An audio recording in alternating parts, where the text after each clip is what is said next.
శారీస్ ప్రతి 10,000 రూపాయల కొనుగోలుపై ఒక గోల్డ్ కాయిన్ ఉచితం. అలాంటి కారణ జన్ముడు అన్నయ్య.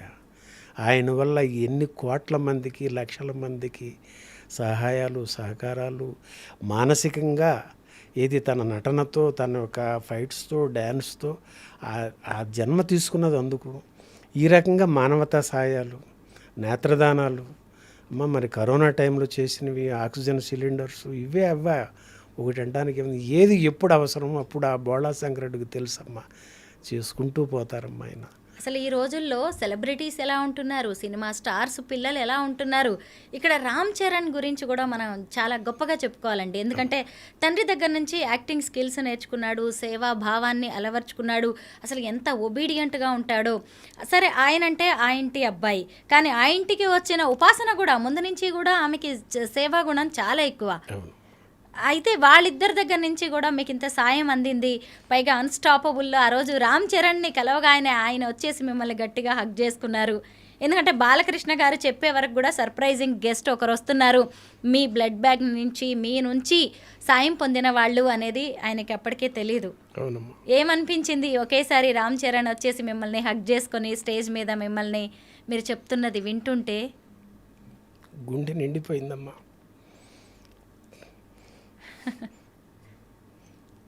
లక్షల్లో ఖర్చు అవుతూ ఉంటుంది కదా అసలు మీ ఆవిడకి చేసిన ట్రీట్మెంట్, అందులోనూ అపోలో హాస్పిటల్ అంటే చిల్లిగవ్వ తీసుకోకుండా చేశారు. జస్ట్ మీరు రక్తదానం చేసినందుకు, జస్ట్ అని కూడా నేను ఆ మాట కూడా వాడకూడదు. నిజానికి రక్తదానం మీరు చేసింది ఎంతమంది జీవితాలను నిలబెట్టి ఉంటుందో, మీకు ఈ రూపంలో అది తిరిగి వచ్చింది. ఎందుకంటే ఆ రోజు చరణ్ బాబు 18 మాసాలుగా ఎదురు చూశానమ్మా, ఎప్పుడు నాకు అవకాశం కల్పిస్తాడా భగవంతుడు. కుటుంబం అంతా కలిసి వారి కృతజ్ఞతలు తెలియజేసుకుని ఎదురు చూస్తూ ఉన్నామ్మా. అలా ఆహార రూపంలో జరిగేపాటికి ఇక 18 మాసాలుగా ఎదురు చూసిన ఆ చూపులు ఒక్కసారిగా బిడ్డను చూడగానే గుండెలకి హత్తుకొని నా గుండె చప్పుడుని ఆయన ఎంత 2-3 నిమిషాల పాటు నన్ను అలా ఓదార్చారమ్మా. చాలమ్మా ఈ జన్మకి. రామ్ చరణ్ గుండె చప్పుడు మీరు విన్నారు. నా గుండె చెప్పుడు రామ్ చరణ్ విన్నారమ్మా. అవునండి, నా గుండె చెప్పుడు రామ్ చరణ్ బాబు విన్నారు. విని అలా నన్ను సముదాయించారు.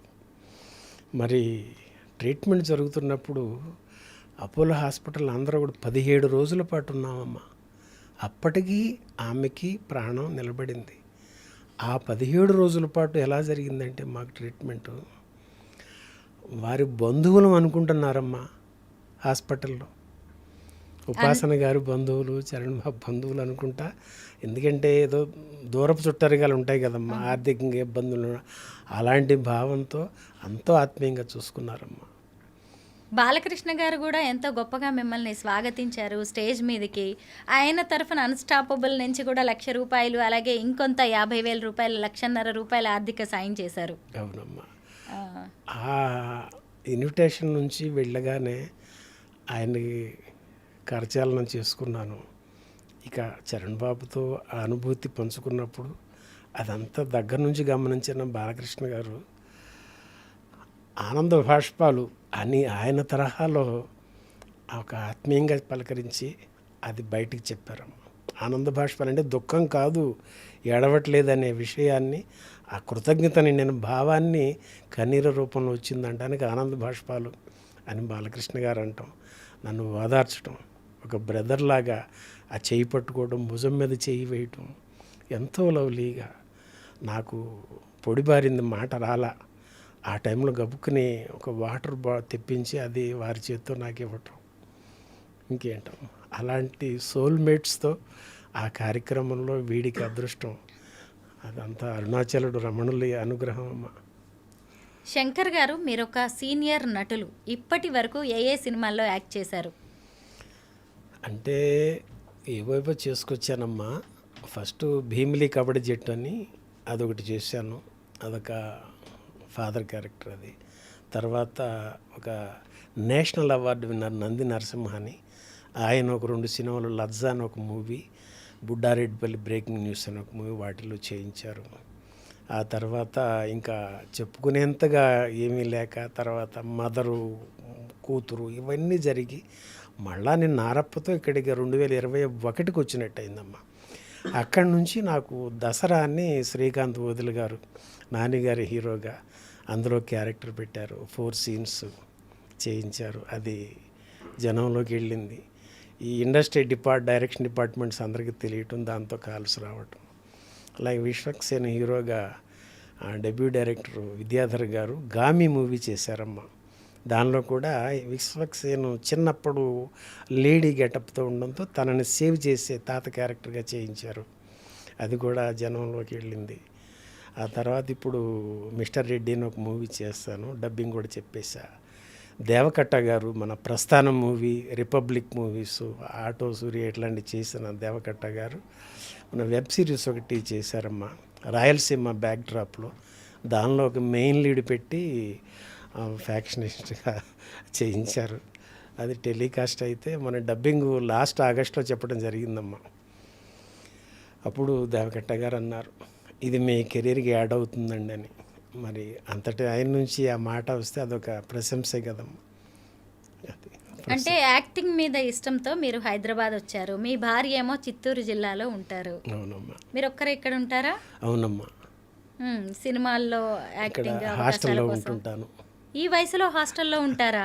అంటే మరి 9 ఏళ్ల వయసులో కలమ్మ గుడివాడలో 4వ తరగతి చదువుతున్నా. నేను 1961 నవంబర్ 10 డేట్ ఆఫ్ బర్త్. 1970కి 9 ఏళ్ల వయసు, 4వ తరగతి చదువుతున్నా. అప్పుడు అమ్మ సినిమాకి తీసుకెళ్ళారు. బాలరాజు కథ అని మాస్టర్ ప్రభాకరు, ఒక చిన్న పాప, అనాథలుగా ఒక సినిమా. అది చెప్పాలంటే గబుక్కుని మహాబలిపురం అని ఒక పాట ఉంటుంది ఫేమస్, ఆ సినిమా అన్నమాట. అది చూస్తున్నప్పుడు నాకు నేను నటుడవ్వాలని, కుటుంబానికి పేరు వస్తుంది, ఆర్థికంగా స్థిరపడతామని ఆ వయసు కనిపించి నా వయసుతో పాటు ఆ కోరిక కూడా పెరుగుతూ వచ్చిందమ్మా. అయితే నాన్నగారికి కాలు ఇంతవరకు ఉండదు, అంటే హ్యాండిక్యాప్డ్, ఇంటికి పెద్దాడిని, తమ్ముడు, 2 చెల్లెళ్ళు. ఈ పరిస్థితుల్లో కుటుంబం ప్రధానంగా భావించి మా భార్య నా మేనకోడలు, మా పెదనాన్నగారి మనవరాలే, ఆమెను చేసుకోవడం 83లో. ఇక దాంతో ఇక కుటుంబ పరంగా అలాగే ఉండిపోయాను. ఈ కల్చరల్ ఇది ఏదైతే ఉందో దానికోసం ఇక నేను స్పందన ఆర్ట్స్ కల్చరల్ అసోసియేషన్ అని మిత్రుల సహకారంతో పెట్టి అక్కడ కార్యక్రమాలు జరిపించేవాడిని. ఈ రోటరీ క్లబ్ సెక్రటరీ ఇట్లాగా కొన్ని భారత వికాస్ పరిషత్ అని కొన్ని ఆర్గనైజేషన్స్లో చేస్తున్నాను నేను. అంటే సోషల్ సర్వీసు, కల్చరల్ సర్వీసు నా వ్యాపారం ఇలా ఉండేదమ్మా. 2003వ సంవత్సరం నాకు 42 ఏళ్ల వయసు, నాన్నగారు కాలం చేశారు. అక్కడ చిన్న సీడ్ పడింది, ఎక్కడికి నేను పరుగులు పెడుతున్నాను, ఏం చేస్తున్నాను, ఇంతే కదా అని ఒక చిన్న ఆలోచన కలిగింది. అక్కడి నుంచి అన్ని రకాలుగా పరిగెడుతున్న నేను జాగింగ్కి వచ్చా, మళ్ళీ వాకింగ్కి వచ్చా, ఇంకా మళ్ళీ ఇదేమీ కాదని అలా ఆగిపోయా.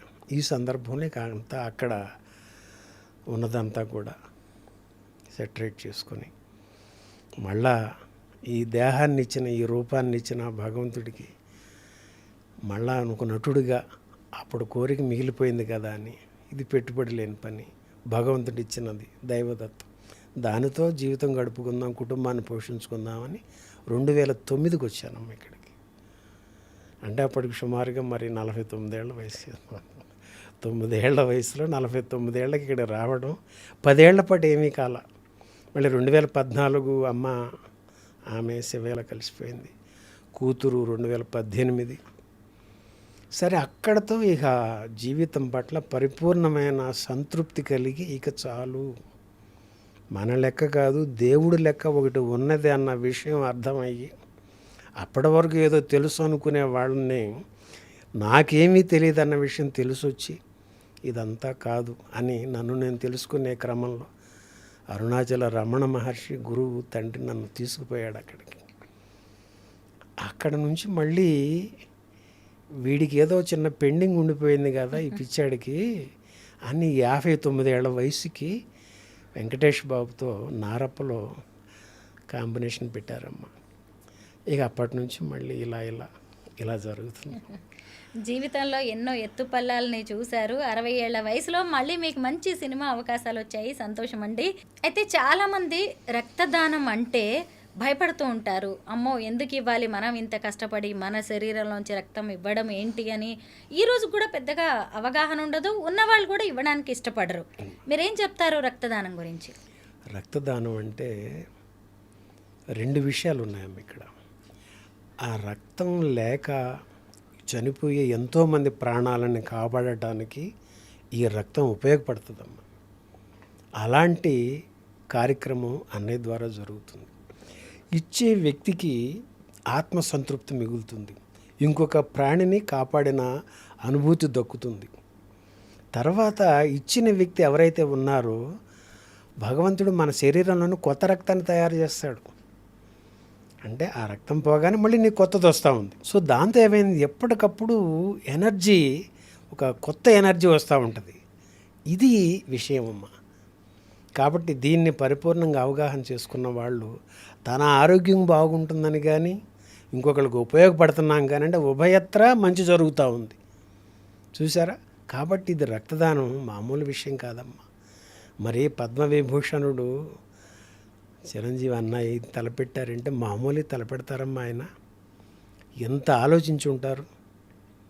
ఎన్ని లక్షల మందికి బ్లడ్ అందక ప్రాణాలు కోల్పోతే అలాంటి వారి కోసం ఇలాంటి సేవ చేయొచ్చు అని తెలుసుకొని కోట్లాది మంది అభిమానులు కలిగిన అన్నయ్య నిర్ణయం తీసుకొని అడుగు ముందుకేసి ఒక సంస్థను స్థాపించి స్టాఫ్ని పెట్టి నడిపిస్తున్నారంటే మామూలు విషయం అమ్మ. అన్నయ్య వల్ల కోట్లాది మందికి చేరింది, లక్షలాది మంది బ్లడ్ ఇస్తున్నారమ్మా, వేలాది మంది కంటిన్యూ చేస్తున్నారు. ఇది నాబోటు కొద్దిమందికి అదొక ఇది. కాబట్టి బ్లడ్ ఇవ్వడానికి భయపడాల్సిన అవసరం లేదు, లాభము ఉంది. ఏది వ్యాపారపరంగా ఆలోచించి మాట్లాడుకునే వాళ్ళకి కొత్త రక్తం నీకు వస్తుంది, ఒక పక్కన ఎనర్జెటిక్గా ఉంటావు, ఇచ్చిన దానివల్ల ఇంకొక ప్రాణం నిలబెడుతున్నావు. అంతకు మించిన ఆత్మసంతృప్తి ఏముంటుందమ్మా. ఇదమ్మా బ్లడ్ రక్తదానం చేయాలనుకునే వాళ్ళకి అన్నయ్య సంస్థ ద్వారా అన్నయ్య ఆశయాన్ని 10 మందికి ధైర్యంగా సంతోషంగా ఇవ్వండి, నమ్మండి. మిమ్మల్ని మీరు మీ ఆత్మకు సంతృప్తిని కలిగించుకోండి, ఏం భయపడక్కర్లా. మళ్ళా మనకి ఎంత ఇచ్చామో అంతకు మించి కొత్త రక్తం వస్తుంది. సంతోషంగా ధైర్యంగా ఆనందంగా ఇవ్వండి, ఆరోగ్యంగా ఉండండి, నలుగురు ప్రాణాలు కాపాడండి.